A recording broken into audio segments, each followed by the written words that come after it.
حاضر ہوں میں شیخ مجاہد حسین آبادی RBC چینل کے مادھیم سے۔ آج سنوائیں گے ہم شب قدر کی فضیلت جناب مفتی غلام مصطفیٰ سعیدی صاحب سے، جو حسین آباد جامع مسجد کے امام جمعہ بھی ہیں۔ اگر آپ RBC چینل سے نہیں جڑے ہیں تو سبسکرائب کرنا نہ بھولیں۔ ليلة القدر خير من 1000 شهر تنزل الملائكة والروح فيها بإذن ربهم من كل أمر سلام هي حتى مطلع الفجر صدق الله العظيم۔ محترم ناظرین و ناظرات اور سامعین و سامعات،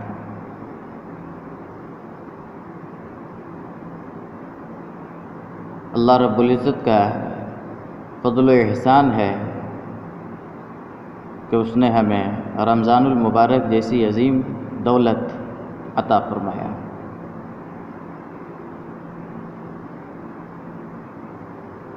اور اس کا بے شمار شکر ہے کہ جس عشرے میں ہماری اور آپ کی سانسیں چل رہی ہے،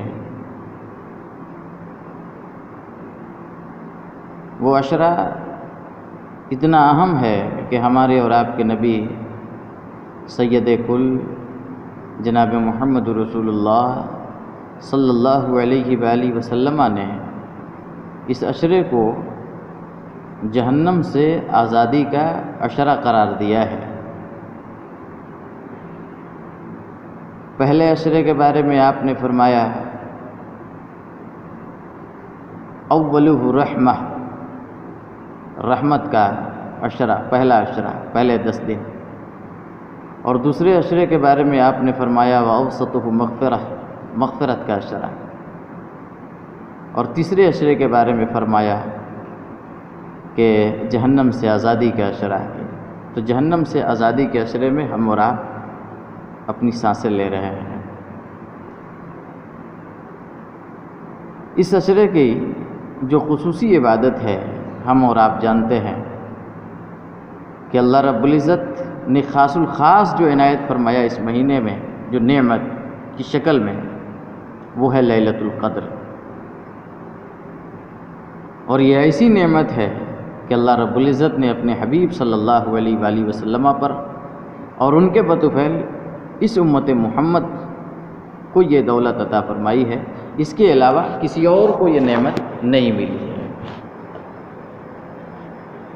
اس سے اس کی اہمیت اور اس کی وشیشتا ہمیں اور آپ کو سمجھ میں آ گئی ہوگی۔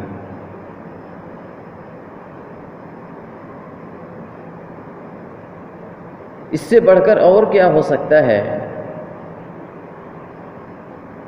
کہ شب قدر کے حوالے سے ایک مکمل صورت اللہ رب العزت نے اپنے حبیب صلی اللہ علیہ وآلہ وسلم پر نازل فرما دی ہے۔ اور نازل کیا تو ذرا تیور دیکھیں، اللہ فرماتا اِنَّا أَنزَلْنَاهُ فِي لَيْلَةِ الْقَدْرِ، بے شک ہم نے اسے شب قدر میں اتارا ہے، نازل کیا۔ وَمَا أَدْرَاكَ مَا لَيْلَةُ الْقَدْرِ، اور تم نے جانا کیا شب قدر؟ فرمایا شب قدر 1000 مہینوں سے بہتر، اس میں فرشتے اور جبریل علیہ السلام اترتے ہیں اپنے رب کے حکم سے، ہر کام کے لیے وہ سلامتی ہے صبح چمکنے تک۔ یہ ہے مکمل صورت جو ترجمے کی شکل میں نے آپ کے سامنے پیش فرمایا۔ اس میں کئی چیزوں کا بیان اللہ رب العزت نے کیا ہے۔ پہلے فرمایا کہ اس میں ہم نے قرآن کو نازل فرمایا ہے، پھر اس نے فرمایا کہ شب قدر کی اہمیت کو اجاگر کرتے ہوئے فرمایا کہ شب قدر 1000 مہینوں سے بہتر ہے۔ تیسری چیز جو اللہ رب العزت نے فرمایا اس آیت کریمہ میں اور اس صورت میں، فرمایا کہ اس میں حضرت جبریل علیہ السلام اور فرشتے اتر پڑتے ہیں۔ کیوں اترتے ہیں؟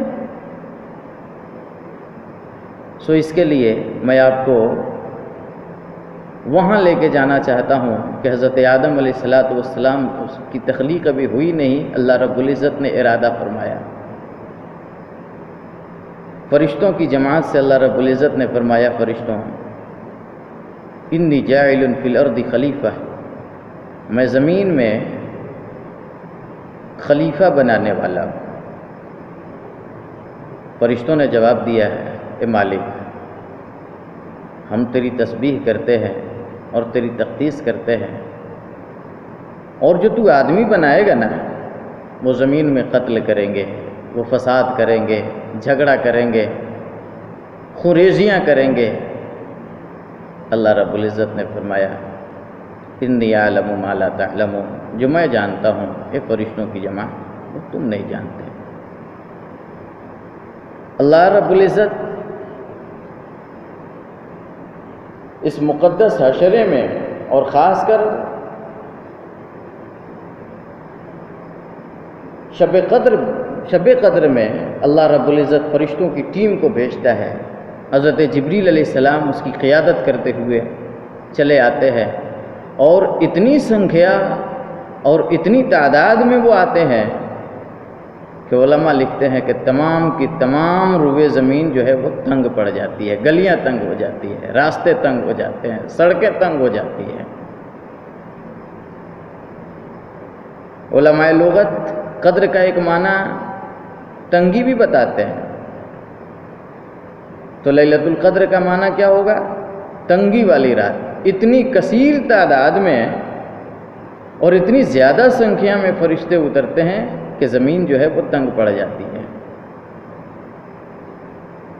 کیوں بھیجتا ہے اللہ رب العزت؟ میں نے بتایا کہ فرشتوں نے وہاں کہا تھا کہ مالک یہ قتل کرے گی، جماعت خریزی کرے گی،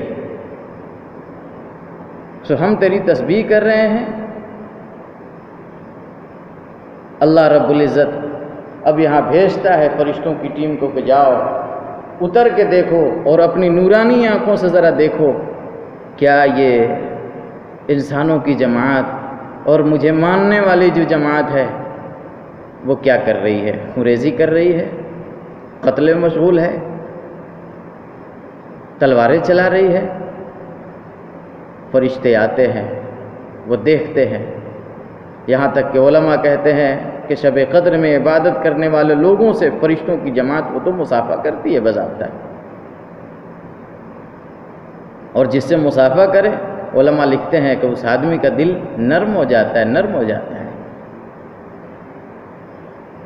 کتنی اہم بات ہے کہ شب قدر کے حوالے سے اللہ رب العزت نے اس کی اہمیت کے پیش نظر مکمل ایک سورت نازل فرما دیا ہے۔ مفسرین کرام اس ضمن میں کیا فرماتے ہیں، آئیے ذرا شان نزول ہم سن لیں، بڑا اہم ہے۔ تفسیر عزیزی وغیرہ میں ہے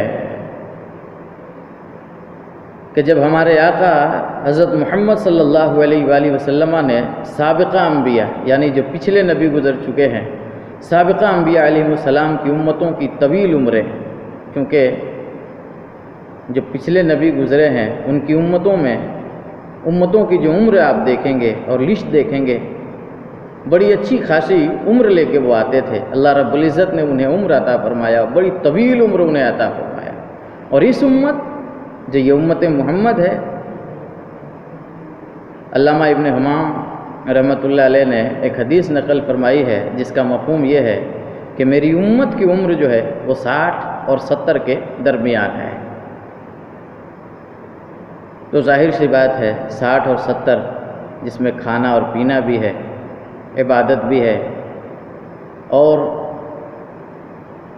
دیگر ضروریات بھی ہے زندگی کے، اسے بھی ادا کرنا ہے اور عبادت بھی اسی میں کرنا ہے، تو ظاہر سی بات ہے کہ عبادت تو کم پڑ جائے گی نا۔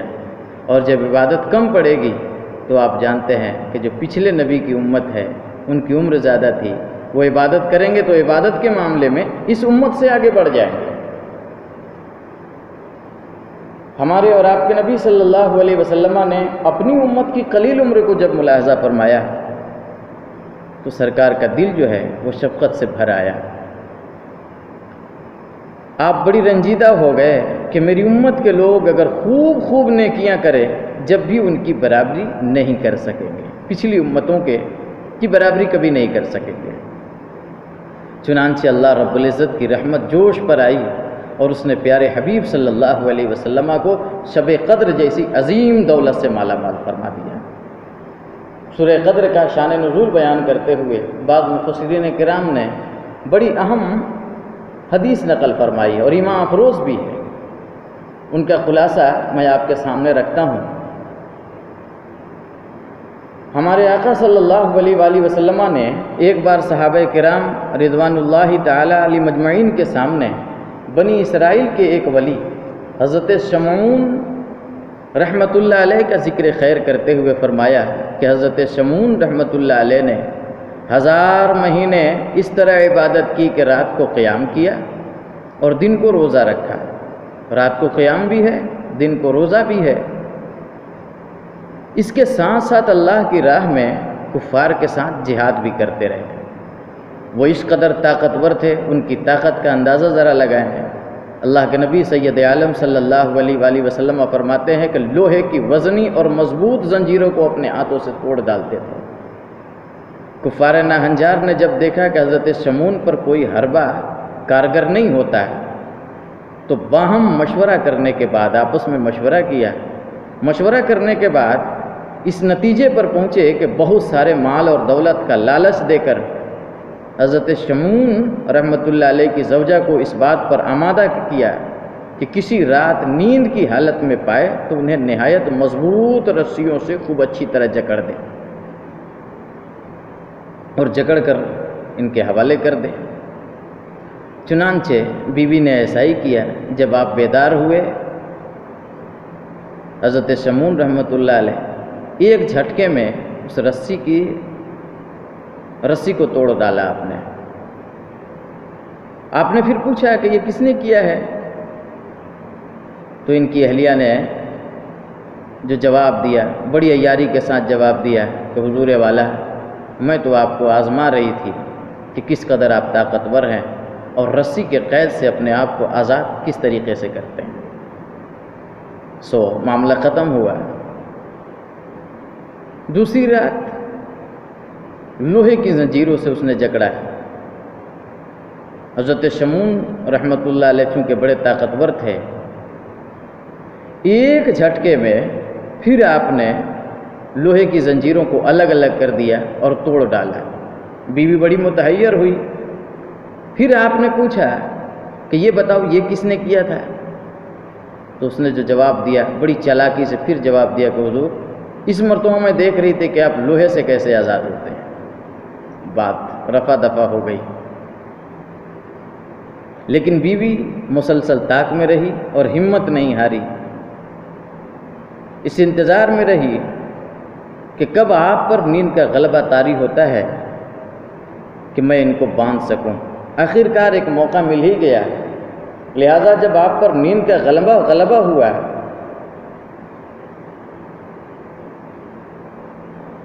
اس سے پہلے حضرت شمعون رحمۃ اللہ علیہ نے اپنی بیوی کو بتا دیا کہ دیکھو مجھ پر دنیا کی کوئی چیز اثر نہیں کرے گی،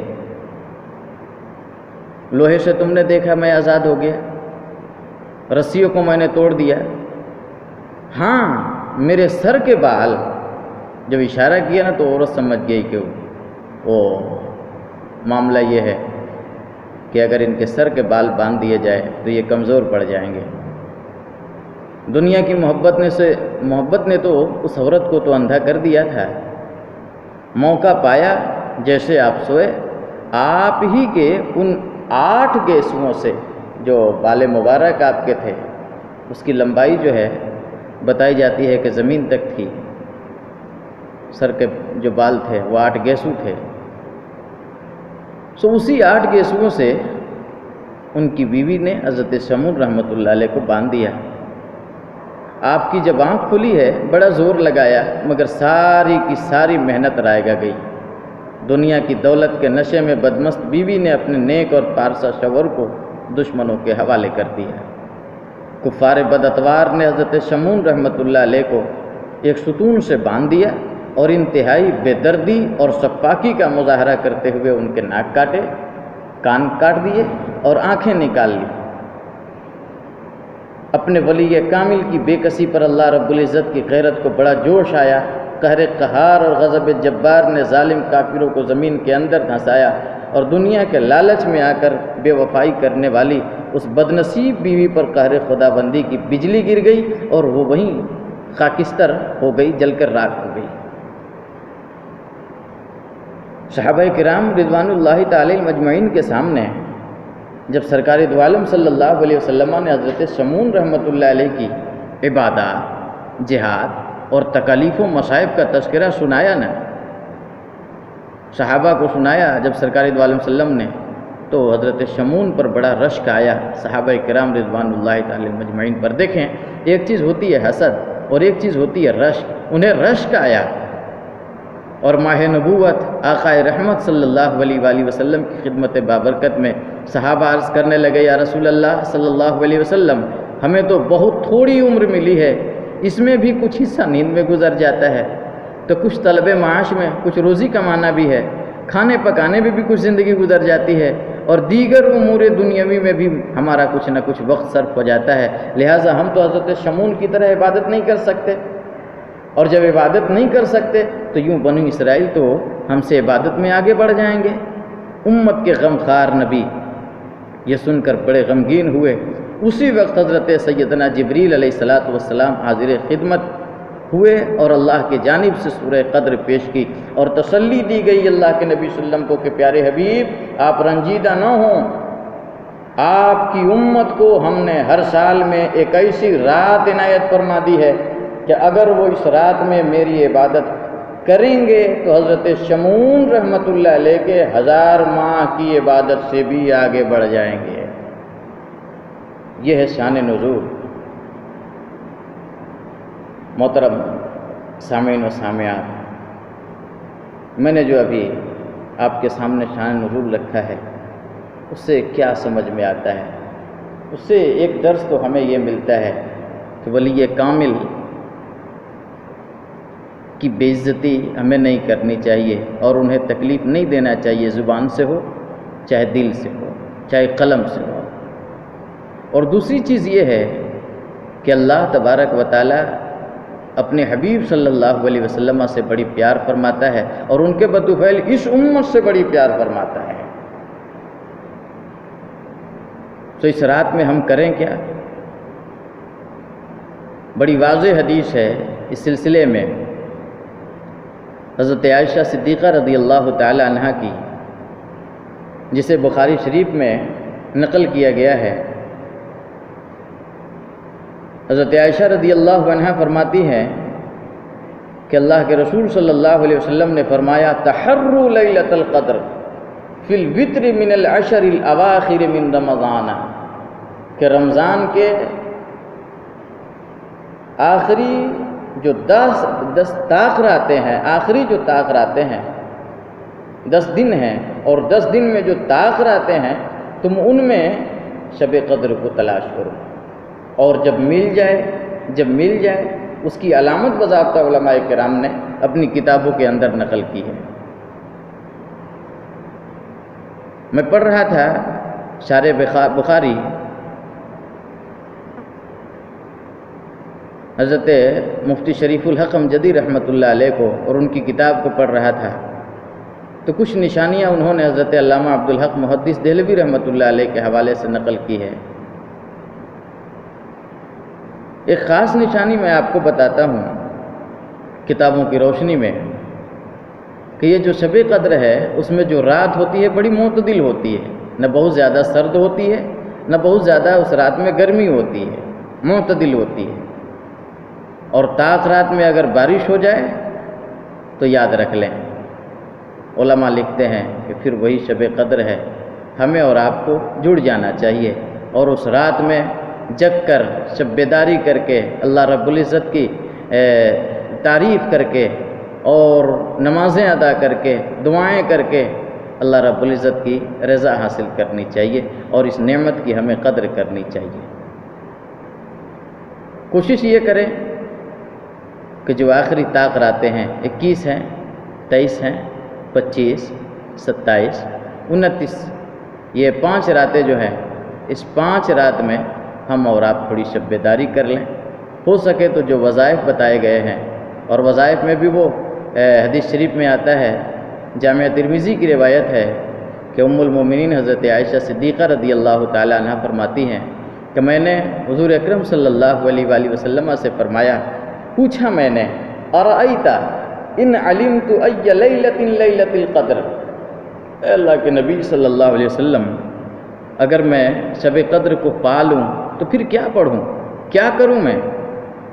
حضور علیہ السلام نے فرمایا، قولی، تم اس طریقے سے عرض کرو بارگاہ خدا بندی میں، اللہم انک عفو، اے میرے اللہ تو معاف فرمانے والا ہے، تحب العفو، معافی کو پسند فرماتا ہے، فاعف عنی، اے اللہ اپنے فضل سے مجھے معاف فرما دے۔